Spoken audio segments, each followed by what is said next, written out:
everyone. I hope everyone is doing well. Welcome to 18th November Daily Decodes at Insights IAS. Today we are having the session at 1400 hours, that is 2 p.m.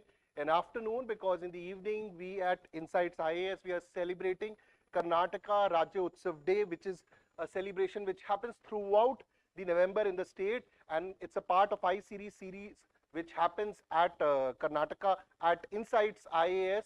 And if you do get time, please visit, and I hope that you will really enjoy the celebrations and be part of Karnataka Rajyotsav celebrations. So with this positive thought, let's start today Daily Decodes 18th November 2024. And the first thing which is thought for the day, that is, when people throw stones at you, you turn them into milestones. So this is said by one of the greats, or rather the greats of, or the one of the greats. It depends upon you how you see Sachin Tendulkar. For me, he is the greatest batsman ever, or he is also known as the god of cricket. Sachin Tendulkar said this, and this also tells that in life we would be meeting a lot of people that who would criticize us, who would throw stones at us, and who would be wanting that we keep failing, and they would be celebrating our failures. Rather, from our failure only tells you that if 10 out of 10 marks, if 8 is the passing marks and you get 6, the failure is of 2 marks. The failure of 2 marks is only telling you that what you need to work upon. And when you start working on that 2 marks failure, those stones will become your milestones. Over a period of his career, if you see Sachin Tendulkar, he faced most potent and dangerous bowlers, from Shoaib Akhtar to Brett Lee to Wasim Akram to Waqar Younis, and over a period of time he was able to score against them. That only shows his dedication, and that is something which we can learn from Sachin Tendulkar, that how he evolved and what kind of effort he was putting, and same we can put in our lives, in our examination, in our career paths. So with this positive thought, let's move to important news of today. That is, Prime Minister talks with Nigerian President Tinubu, focus on boosting strategic ties. Prime Minister Modi has also been awarded the second highest honor from this country. We'll talk about it. And then India expresses dissatisfaction on climate finance and MWP work. This is more of a follow-up news, because we have been continuously focusing on the climate change, so that if you are following Daily Decodes from the last couple of weeks, everything which is happening on climate change jargons, we have covered everything. So this is a follow-up news, what is currently happening. So the COP29 is happening in Baku, Azerbaijan. Then India successfully carries out maiden test of long-range hypersonic missiles. So we are developing this technology and want to get in the group of Russia, China and US, which command this technology, and they have multiple hypersonic weapons. Then we would also talk about what are hypersonic weapons, which is basically more than the speed of sound, that is more than speed of sound of 5 Mach. Okay, so more than 5 Mach if you have, then they are considered your hypersonic weapons. We will talk about that. Center aims to make Andaman Nicobar Islands a tuna export hub. Editorial, we are talking about growing epidemic or on diabetes in India. Now India has the highest amount of diabetes patients in India. So we'll talk about this important editorial from the perspective of health and sedantic lifestyles which we are having. So these are the important news for today which we would be covering.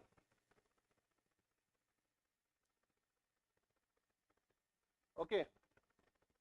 So let's go to the first news. India and Nigeria will join hands to tackle terrorism, piracy, drug trafficking. The Prime Minister is in Nigeria. So first of all, the map location of Nigeria. So if you see which are the surrounding countries: Benin, Niger, Chad and Cameroon. Okay, and what is the capital of Nigeria? Capital of Nigeria is Abuja. Okay, and it is on which side of the African continent? Please tell me in the comment section. Basically, it's on the western side of it.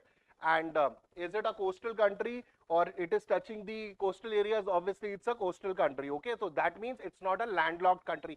So these kind of things, Nigeria is a landlocked country. Which are the surrounding countries? Like surrounding neighbors. These are questions which keep coming on prelims, and mostly the visits of Prime Minister and important dignitaries where they go, there are chances that particular places can be asked in your UPSC examinations.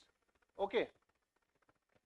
So with this, let's move to next important part. So this is not covered in the Hindu, but it has already come in the news that Prime Minister has been given the second highest national award, that is the Grand Commander of the Order of the Niger. And this is important because he is the only second person to get it. Before him, Queen Elizabeth was given this. The foreign dignitary who got was Queen Elizabeth to receive the distinction, and is the second one to do it. And this visit is also important because the Prime Minister is visiting Nigeria in last 17 years. So after 17 years, he is visiting it. Indian Prime Minister visit to Nigeria is the first by an Indian Prime Minister in 17 years. So it's happening after 17 years, and that is why this visit becomes important. See, if you see the African continent, the interest of Russia, recent interest of Russia in African continent is rising. Many dictator countries or many countries which used to align with France, they are now shifting their gears and they are trying to align with Russia. And many African countries are aligning with China. They are trying to, dump their Western countries or Western benefactors or Western leaders, that means America and the European countries, because they have not been able to get the, the economic benefits or strategic benefits or benefits on both sides from this particular part of the continent and countries. That is why they are shifting to Russia, China, and to India, because India believes in comprehensive development, holistic development, plus India has a policy of neighborhood first. So on many parameters, India is a wonderful partner if you want to do business also. And when it comes to in the context of Nigeria, many of our expatriate population is staying in Nigeria. So focus centered around defense, trade, energy and counterterrorism, global south advocacy, emphasis on addressing the aspirations of the global south. So in this context, I welcome you today's lecture. Good afternoon, everyone. Please put your comments in the chat boxes. If you have any doubt, please do ask. Share the session with everyone who wants to understand the news analysis in detail. And please do like, share and comment. Plus, the PDF of this particular entire news would be available in the description. So coming back to the news. Okay. Nagya, hi, very much hi to you. So Global South emphasis on addressing the aspirations of the Global South. So if you see this word Global South is coming again and again. When the BRICS summit happened, the 16th BRICS summit happened at Kazan, Russia. There also this word was continuously used, the focus on Global South. Why the focus on Global South? Because the Western countries were not focusing on Global South. And even if you take the groups they made, be it IMF, World Bank, G7, the focus was more on developed world or the countries associated with them. That is why groups like BRICS is becoming important.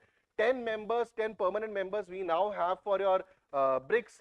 And more importantly, the 5 new members, which included Saudi Arabia, Egypt, UAE, Iran, all these countries which came this time in the summit, and they were able to contribute, and 34 more countries have applied for membership for BRICS. And that shows the focus towards Global South and development of Global South. So the coming economic age which will come, the development or the developed nations would be majorly coming from the African continent and the Asian continent. And again, this is the age of Asia and Africa which is coming. Now, moving further, long-standing relationship, diplomatic ties established in 1958, 2 years before Nigeria's independence. So we have relationship between with Nigeria. It goes back with Nigeria, rather diplomatic ties established in 1958, 2 years before Nigeria's independence. They got independence in 1960, but we had diplomatic relations in 1958. India had already got independence by this time. Elevated to strategic partnership in 2007 during Prime Minister Manmohan Singh visit. So when we spoke about 17 years, okay, that is why if you add 17 years, it becomes your 2024. So the last Prime Minister to visit Nigeria was Prime Minister Manmohan Singh, then Prime Minister. India is the second largest employer in Nigeria after the government departments. So after the government, the most important employer in terms of second largest employment in Nigeria is being done by India. Very important. Second largest employer in Nigeria after the federal government, that is the central government.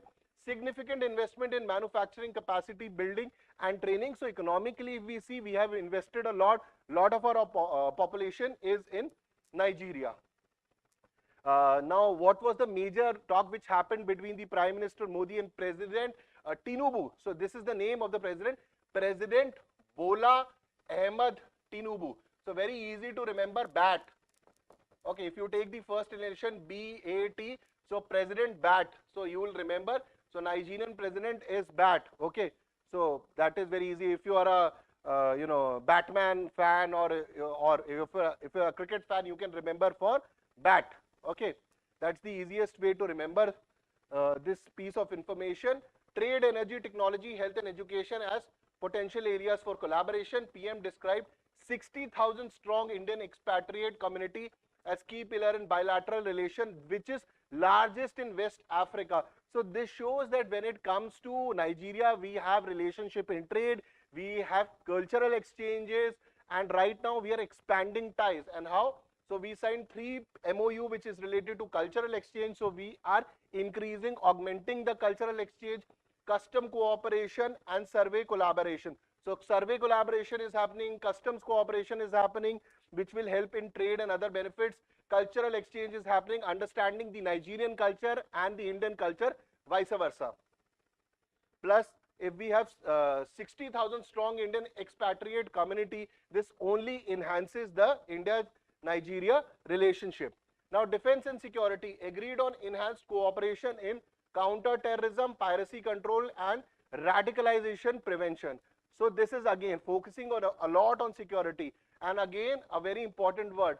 So radicalization prevention, because both the countries have this problem. In Jammu and Kashmir we have a problem of radicalization. Similarly, Nigeria also has this problem. Then counter-terrorism, piracy control. If you see India has advanced in 3 of them, and over a period of time since we have countered this problem, our efficiency and efficacy to solve these issues and potency to come over them is very much higher, which we can help Nigeria also. Economic partnership. Nigerian President Tinubu acknowledged the positive impact of India, development cooperation, investment creating local capacities and skills, and then also he made a very important thing that how how India is contributing to global south, how because of India at the G20 the Africa got the membership of African nation got the membership at the G20 summit, which was proposed by President Modi, and he is also acknowledging the effort of India, that how they are putting Africa and many other countries in global south on the global map, that these countries are important.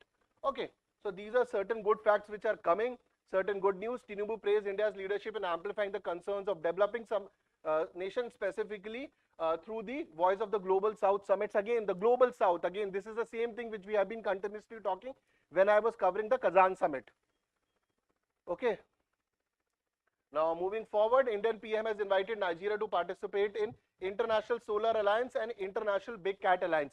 So International Solar Alliance came at the Paris Summit in 2015. It focuses on the solar countries, or where you have massive sunlight and everything now, and many countries have joined it. We'll talk about Solar Alliance, and this was started by Prime Minister Modi and the French President.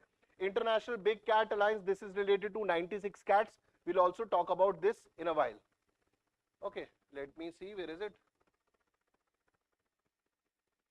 Yes, so these are 2, we'll come to this, but before let's complete this. Now, Nigeria also has the chair of ECOWAS. What is ECOWAS? It is Economic Community of West African States, and 15 countries are part of ECOWAS. So ECOWAS, or Economic Community of West African States, is a regional political union of 15 countries of West Africa. Now this is something like Myanmar is very important for us if we want to do a lot of trade with ASEAN. Okay, if we want to do a lot of trade with ASEAN. So if Nigeria is the chair of ECOWAS, that is Economic Community of West African States, and our relation in trade, in economy, in defense, foreign affairs improves with Nigeria, ipso facto Nigeria can put our case in this particular group that we need to integrate with more with India, so that our trade, our economic cooperation, our diplomatic relations and many other things can improve since they are chairing ECOWAS. So a relationship with Nigeria can also lead to having good trade relation with these 15 countries of the West Africa. So if you see in diplomacy, you always talk about quid pro quo. You know, there's a kind of barter system. It not necessarily that if you give A, you will get B. Sometimes you are giving A plus B, but you're only getting B from the other side. But eventually in future, you might be able to receive a lot of things. So there is always a kind of barter system. You would be giving something, receiving something. So a good relationship with Nigeria, for example, if we are investing, tomorrow we can have a lot of trade or we can do a lot of import and export of goods in these 15 countries of West Africa. So from a, you know, from a futuristic point of view, this is a very good diplomatic strategy of our country, of our external affairs, that we are focusing on the African nation, and this is not the first time India is doing. We have done this in the past also. Okay, so PM referenced African Union inclusion. I was talking about African countries. Mostly I wanted to say about African Union in G20 during the Indian presidency. Okay, so what is International Solar Alliance? It's an intergovernmental organization. It came in 2015 by Prime Minister of India and President of France at the United Nations Climate Change Conference held in Paris. What is the agenda? What is the focus? Action-oriented, member-driven, collaborative platform for inclusive deployment of solar energy technology. So again, focus on renewable energy. Okay, renewable energy. I beg your pardon. Moving further, what is International Big Cat Alliance? Now both of them can come in your, so both of them can come in your prelims. So International Big Cat Alliance is a multi-country, multi-agency coalition of 96 big cat. The word is 96 big cat range countries and non-range countries aimed at conserving 7 big cats and their habitats. Okay. Idea was first proposed by Indian Prime Minister in 2019, officially launched in April 2023 to mark the 50th anniversary of Project Tiger. Okay. So with this, let's go to the next news. We complete this. International Solar Alliance, very good. Thank you.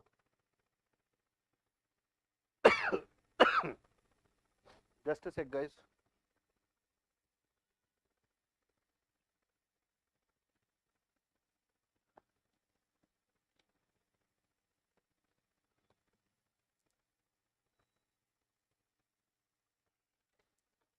Okay, so this is the question which you have for your mains. India and Nigeria share a strong historical relationship spanning over 6 decades. Critically analyze the strategic importance of Nigeria in India's global regional policy, especially in the context of Global South. Again, this is what we have spoken about. You can add a certain bit of BRICS also, and how what kind of investment India is doing in Africa. Obviously, we are not doing the kind of investment which Russia or the Chinese are doing, but again, focus towards Africa is very important. Next news is COP29 discussion flagging no progress made on issues critical to developing countries.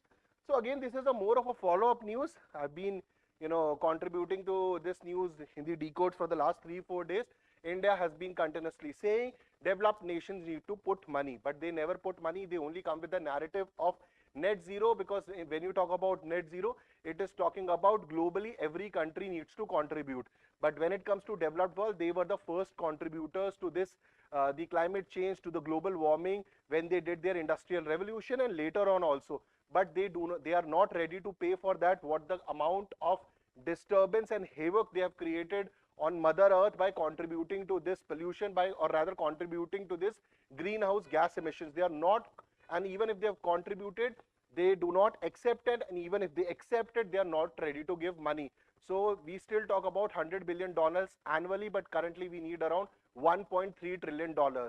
So over a period of time, India has been continuously, in the last couple of days, the COP29 which is happening at Baku, Azerbaijan, they're continuously saying that developed nation for delaying in climate action, shifting goalpost despite their historical responsibility of greenhouse gas emission and greater resources. They have more money, they have more better technology, they have green technology, they have more money, but they are not contributing to the funds, to the coffers of the climate change organization, where this money can be used against climate change, against global warming. So this is a stand of India, and many like-minded countries are doing again and again saying the same thing, that these meeting happens, the money which needs to come from developed nation, that is not coming. So India emphasized for financial and technological support for developing countries. The problem is that developed countries say that developing countries should start working immediately. So yes, we want to work immediately, but the kind of technology which is needed for climate change, or the amount of money which is needed against climate change, we don't have that. And that is why we are dependent on developed nation, which is sitting on more amount of money. They have a better economy, they have better funds, but they are not providing it. So discussion centered on mitigation work program, climate finance, and disproportionate burden on developing nation. Now developed countries under this MWP program wants to put the entire effort, or rather entire onus of this climate change, or controlling the greenhouse gases, or the net zero emissions on developing countries. Now developing countries say that, see, we have lot of problems. We are still using fossil fuels because we don't have that kind of technology, the green technology which you already have. And if we start putting our money and budget in this green technology, our country is still, still have a lot of poverty and a lot of economic issues. So our money is limited. So we cannot put our entire money in climate change activities. On the other hand, developed world is out of poverty, most of them, and poverty and being destitute in their country is very less. They are economically much more developed. They have much more resources. They have been able to develop these green technologies, and since they have been developed, they can help the developing countries, because developing countries have limited amount of money, more population, more demand from the society, but they have less resources and less money. This is the stand of developing countries, being headed by India and other nations, which are continuously saying that you cannot put the blame, rather what you have done in the past, you have to pay for it, rather than saying that the developing and developed world will holistically and cohesively contribute. Yes, developing world should contribute, but the contribution in terms of money and technology would be very less, because they don't have it and they have limited resources compared to the developed world. So again, so MWP was created at COP27, which had happened at Egypt in Sharm el-Sheikh, to facilitate sharing ideas and solution for emission reduction. Now developed world is trying to use this to enforce new target or action specifically on the developing countries, because these countries, developed world, they already have resources to do it. Once they start putting effort, once they start putting these targets on developing world, much of their funds which can go into the other domestic schemes and social schemes need to be focused towards climate change activities. Now the developing world is saying that we do not have this money, this extra money which is needed for climate change or green technology, you give us this money. So that is the entire discussion, debate, or argument which is going on both sides. Okay, so what do you think? So what do you think is who is the correct one? Do you think the developed world is correct or developing world is correct? Please let me know in the comments. So developing countries argue that MWP must respect national circumstances and support rather than punish them. Again, national circumstances of many countries are different. Developed nations are pushing for strong immediate action from all countries, creating a tension during consultation, and because of this, nothing substantial is coming out of this conference also. And COP29, more or less, already the Americans are not participating, Indian Prime Minister is also not there, the Australians are not there, Chinese are not there. I told you the Chinese president was in Peru for Apex Summit. Okay, so in this context, this COP29 is a very lackluster event which is happening this time. Okay, India's criticism of developed nation, I've already covered this in previous lecture, you can go through it. Now let's come to the next news. India conducts historic test of hypersonic missile with a range of 1500 kilometers.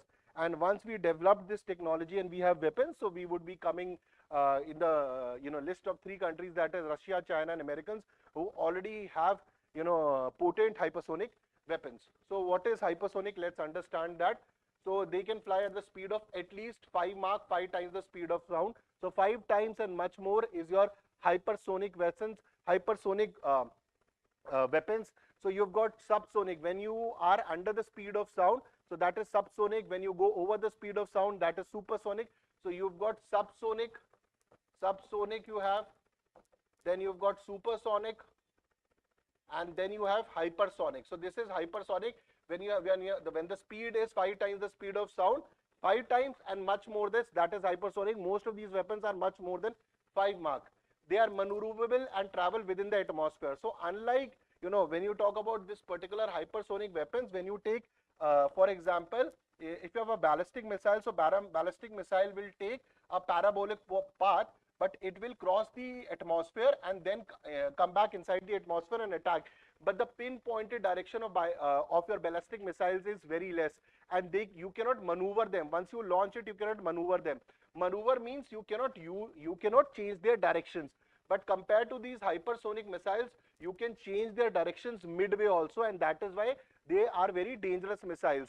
So you can change their direction, and second, their speed is very, very high, and because of this, radar is not able to detect and interpret it. Even if because the blip is very less, even if it is able to detect by the interception, not interpret, intercepting this missile would be very difficult, because the speed is very, very high. Okay, so they are extremely difficult to detect and intercept due to their high speed and maneuverability. That means they are so fast, you're talking about speed of 5 Mach and above. So even if you are able to detect your even if you are able to detect with your radars or your S-400 or whichever weapons, like if you see Israel has Iron Dome, they've got Arrow, they've got David Slinger, all these they are air defense system. But if you put hypersonic missiles, then it is very difficult for these systems to intercept and destroy that missile, because the speed is very, very high, and it's very difficult for the radar to catch these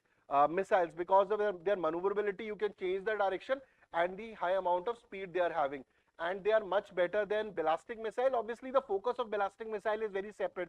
Ballistic missile focuses on massive destruction, and when you talk about hypersonic missile, or when you talk about supersonic missiles, or rather when you talk about these missiles, in the target is very much specific, a particular area which you want to target and destroy. Okay. So moving further, now let's come to the news. We have covered the facts. India successfully tested first long-range hypersonic missile with a range of 1500 km. DRDO conducted the test from Dr. APJ Abdul Kalam of the Odisha coast. Achievement places among the select nations possessing advanced hypersonic weapons technology, though we are still testing and developing it. Capabilities and design: the missile is designed to carry various payloads, and it would be used by the three services, three services of the Indian Defence Forces. What are the key features? Hypersonic missile combine high speed and midway maneuverability. I've already explained you, making them nearly undetectable by radars in air defenses. So when I gave you the example of air defenses, I gave you the example of Israel. That is, they have got David Slinger, they've got Arrow, they've got Iron Dome. So they might have this technology to stop the hypersonic, but I'm just trying to give you the example which are air defenses. Like S-400 is also an air defense system. Okay. Moving further into this, unlike ballistic missile, hypersonic missile travel with atmosphere increasing. Again, we have covered.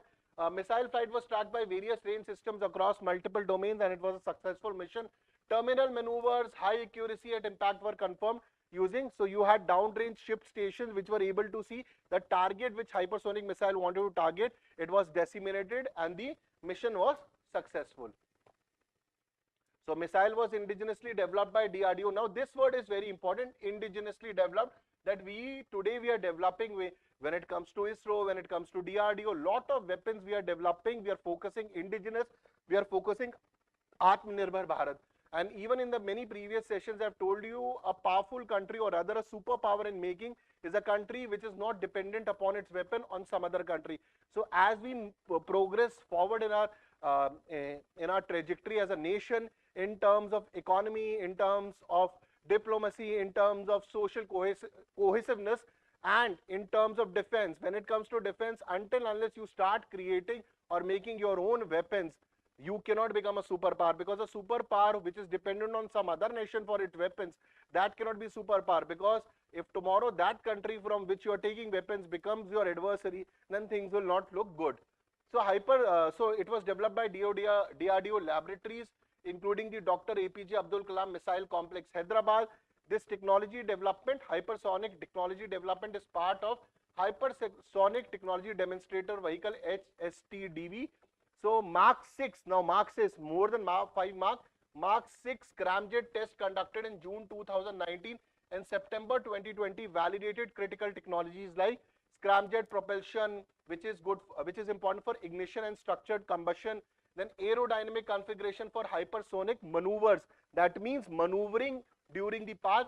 Then high temperature material for thermostructural. That means that the structure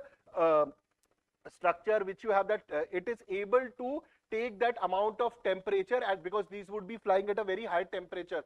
So high temperature material for thermostructural characterization, that it is able to withstand that temperature. If you have seen that movie, the latest Maverick movie which has come, okay, so the of Tom Cruise, in that, in the initial first scene, he's testing I think he's testing a scramjet engine, and he crosses I think around 10 mark he crosses, I think more than 10 mark, I'm not clearly sure, around 10.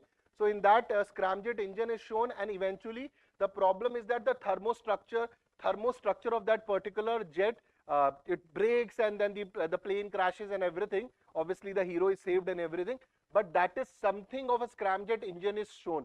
So when you talk about about these scramjet engines, you have got a ramjet engine, then you've got a scramjet engine. Okay, so I'll tell you. So the upgraded version of a ramjet engine is called a scramjet engine.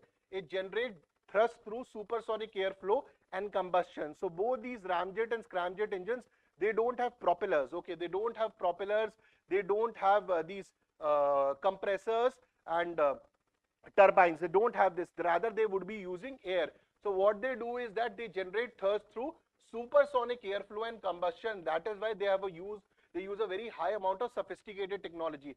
It moves at hypersonic speed and performance best at high speeds. That is why ramjet will take you to one amount of speed, and then you take scramjet. So ramjet basically works on supersonic speeds. So generally the fighter planes or any instrument which is using a scramjet engine, generally they have a ramjet, and ramjet then they will tow. So first the ramjet gives them a speed, and once they are able to cross that beam, then scramjet will come. This is a pattern, not necessarily that this will be followed. Okay. So they are jet engine, ramjet and scramjet with no moving parts. Very important from prelims and MCQ perspective. Relying on enormous pressure created by supersonic airflow into the engine to ignite fuel without meddling the compressors. Turbines used in turbofan engines. So mostly, if you must have seen these turbofan engines which you have in these jet planes you have, those are turbofan engines. And this ramjet and scramjet, they are used in more sophisticated planes, fighter planes, etc. Okay, or in the spacecrafts. Okay. Now, global context, US, China and Russia have the most advanced hypersonic weapons program.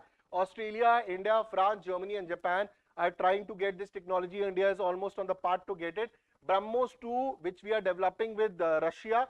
BrahMos was also done with Russia. So BrahMos is Brahmaputra river and Moskova river coming from Russia, Brahmaputra from India, and that is how you get BrahMos.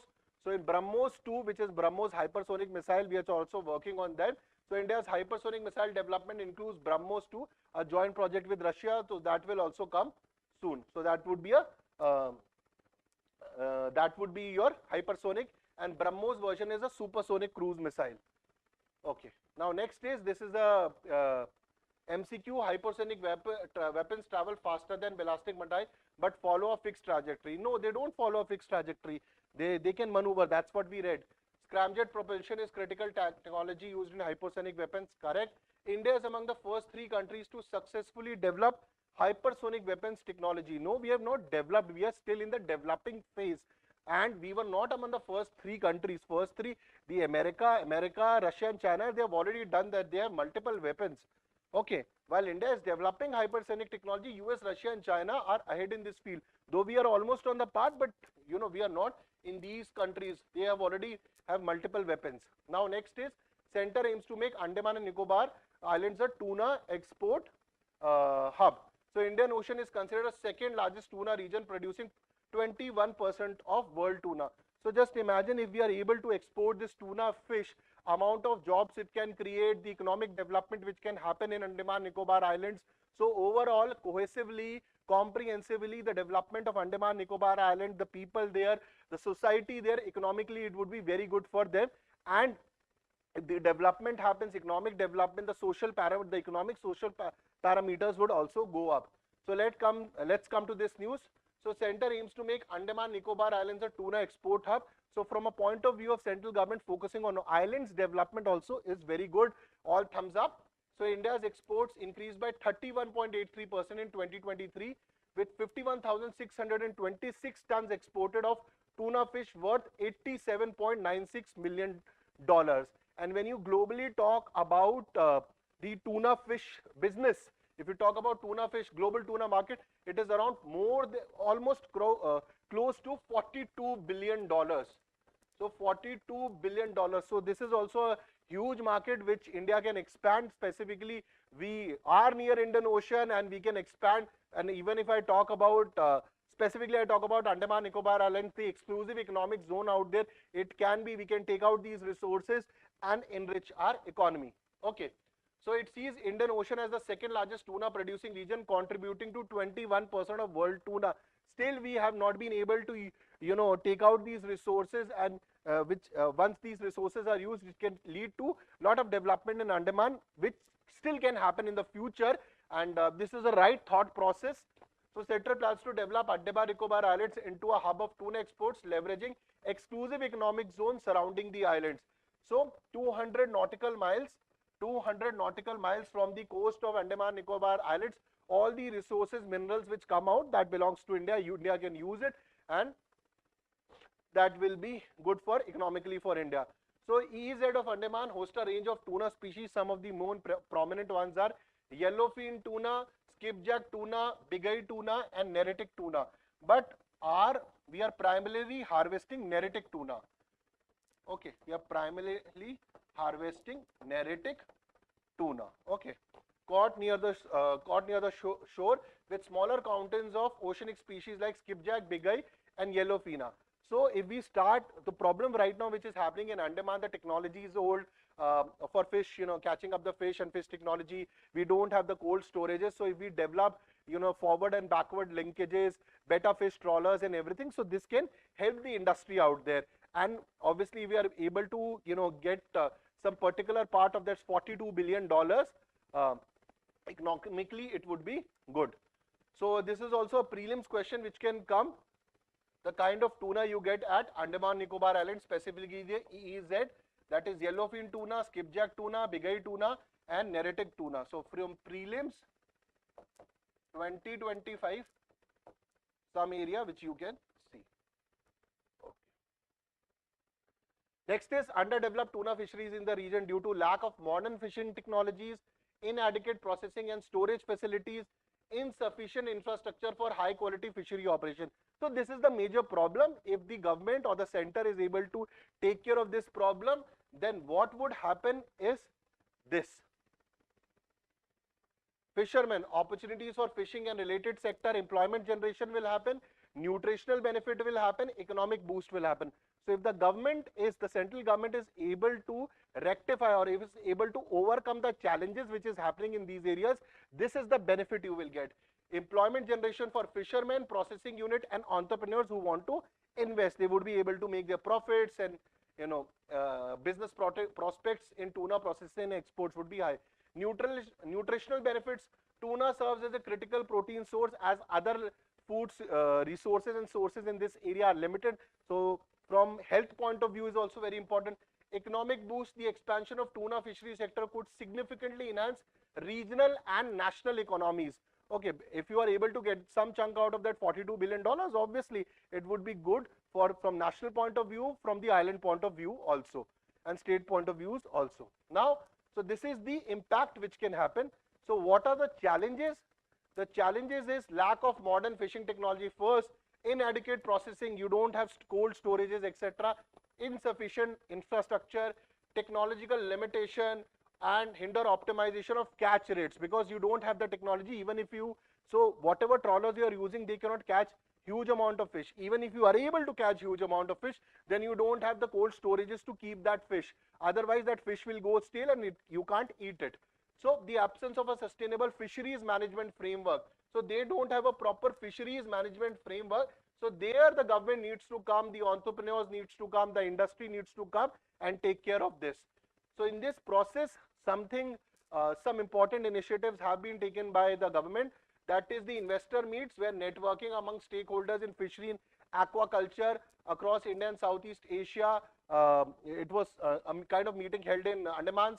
Skill development, focus on modern fishing practices, post-catch handling and processing to improve value chain and ensure high quality exports. Government is focusing on this. And sustainability framework. Okay, sustainability framework, developing a sustainable fisheries management approach to maintain the viability of tuna stocks and ensure future production. So sustainability framework here means cold storages, you need to have storage. So once you are able to get a huge amount of fish, but if you are not able to give forward and backward linkages, once you are not able to, save or, put these fish in the cold storage, otherwise they will go stale and you can't use them. So that is it, talking about sustainable framework. This is the word they are using, okay. Sustainable fisheries management complex or framework needs to be there. Okay, let's go towards today's editorial. Okay, so that is growing epidemic. Okay, so India has scaled up diagnosis to meet 2030 WHO targets for diabetes. So this article, this editorial talks about the problem of diabetes which we are having in a country, and number of diabetic patients in the country are increasing like anything, or rather we have the highest amount of diabetic patients in the world. Okay, so let's come to this.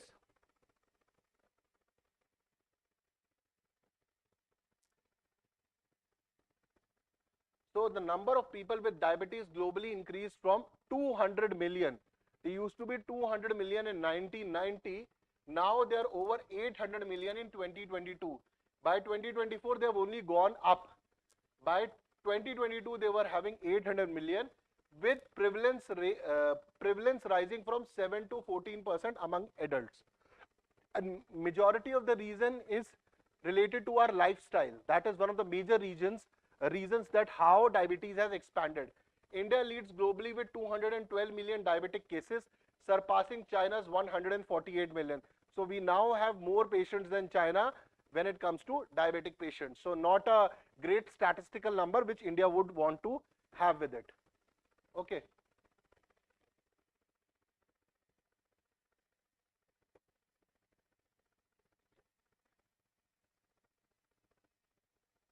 Okay. So additionally, India has 133 million undiagnosed diabetic cases among individuals over 30 compared to 78 million in China. So that means undiagnosed. So in recent dates, we have come with better diagnostic tests. Like for example, if you go to Lal Path Labs and you've got Healthians, these are the these are the testing agencies where you can test your diabetics or your glucose levels, sugar levels. So today we have better technology to test it. So in that terms, recent analysis by NCD risk factor collaboration. So we today use fasting plasma glucose level more than and equal to 7 millimoles per liter, HbA1c levels more than and equal to 6.5% individual on diabetic medication. So in this context today we have better tests. So previous studies primarily relied on single biomarker data, leading to underestimation, particularly in South Asia. So in a very simple terms, what they are trying to say, that the test which we had before for testing that you are a diabetic or not, checking your sugar levels, the tests were not good, or tests were, they had limited technology. Today better technology has come, and if we test through this better technology, the number of diabetic patients will rise even further. You would be able to know that he is pre-diabetic or he is already on the path of diabetic, compared to the test which we used to do earlier. So today test would be able to tell you, the number of patients in diabetes would increase. So reiterating the statement again, the test, the technology which is being used by these path labs and all these, blood test agencies and groups which do that testing, the current technology would be able to tell more in detail about diabetic patient is pre-diabetic, and if they are able to tell number of diabetic patients or people who have not been tested, many patients will, or many people from this non-tested group would also come and number would go even higher. That is what I am trying to tell you. Okay. So the inclusion of glycated hemoglobin HbA1c data identified more cases. This is basically, it also checks your glucose level in the last 2 to 3 months. So it is a blood test, measures your average blood sugar level over the past 2 to 3 months. It is also known as glycated hemoglobin or glycosylated hemoglobin or A1C.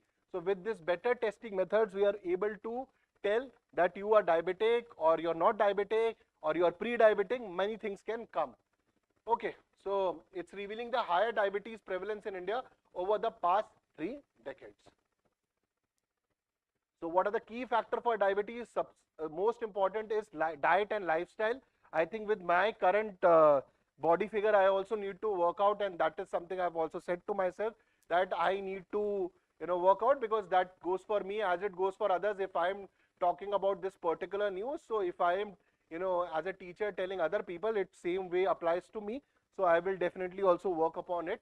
So unhealthy dietary habits, especially high calorie food, rich in carbohydrates and saturated fats, increase sedentary lifestyle. So this is one of the major reason, sedentary lifestyle. Even this sedentary lifestyle which we are having, this is not only leading to diabetes, the kind of lifestyle we have, which stress lifestyle, this is also leading to a lot of cardiovascular disease. It's also leading to cancer a lot. When you study cancer, one of the major causes which is coming is stress, lifestyle, many other things. So they are not only contributing to diabetes but multiple diseases.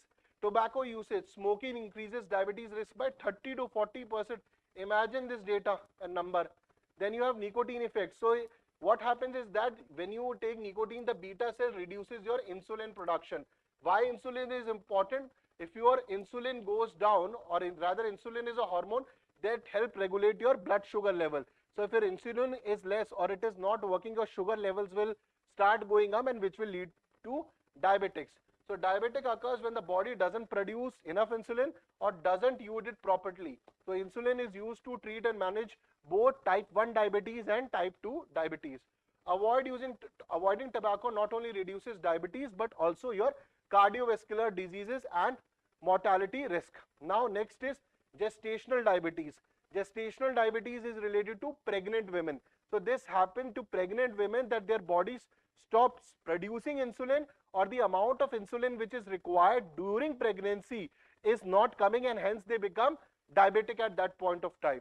So gestational diabetes is a condition that causes high blood sugar level during pregnancy in women who didn't have diabetes before. It occurs when the body can't produce enough insulin to meet the extra demand of the pregnancy. So that again I've told you in the front of the camera through the slides also, that when you are in the pregnancy, the amount of insulin required for the body goes up, and if your body is not able to match, you get gestational diabetes, and the cases of gestational diabetes are also rising. So proper management of gestational diabetes is critical to reducing long-term risk, because here the risk is to both mother and their children, because in gestational diabetes it can also lead to the diabetes from mother to child also. The chances can be there, and that is why it is a high risk. So what are the challenges and the way forward, specifically in terms of to meet the 2030 WHO target? 80% of people with diabetes must be diagnosed. 80% of diagnosed individuals should achieve good glycemic control. Then only we can fight this havoc of diabetes. Okay. So with this, we complete the news. There is a mains question here. India faces a growing epidemic of diabetes with significant undiagnosed cases. Analyze the risk factor challenges in achieving WHO 2030 target and suggest measures to combat diabetes in the country.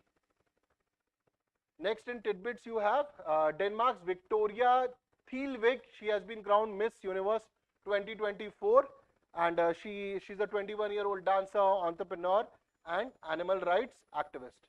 Then you have support for Taiwan, a red line in time. So Xi Jinping has told Joe Biden, they met at the APEC summit, and they said that if America is supporting Taiwan, that is a red line which should not be crossed by America. But I don't think so Trump would be listening to this. But at the other side, the Xi Jinping has also categorically told that he is ready to talk to America to find, willing to work with the incoming administration of Donald Trump and find solution. But opening a port in, Lima, he was in Peru for this particular summit, and that too opening a port in the backyard of the Americans and giving a statement like this, things are moving towards more of a confrontation. Then you have US, Japan, Australia vote to build military ties to counter China. So this is very unique. On the first news you have Joe Biden and Xi Jinping meeting to try to find a solution, or the Americans should not cross the Taiwan red line. On the other, you have that these three countries are meeting. They are talking about the military ties in terms of weapons and everything. So which country to counter? The country countered would be China. So in extra mile, I would want you that you go through this particular article, why the Kerala IAS officers suspended. This has become a very, very important news. Many newspapers are covering it. Please go through it, and specifically from civil services point of view, it's very important also. Okay. So with this, today we wrap up the daily decodes for today. Today we'll meet up tomorrow. Please like the session, share the session. Please press the bell icon. Please put your comments. And if there is something else you would me to add in this particular session, please put that in the comment section. Thank you very much. Jai Hind and take care.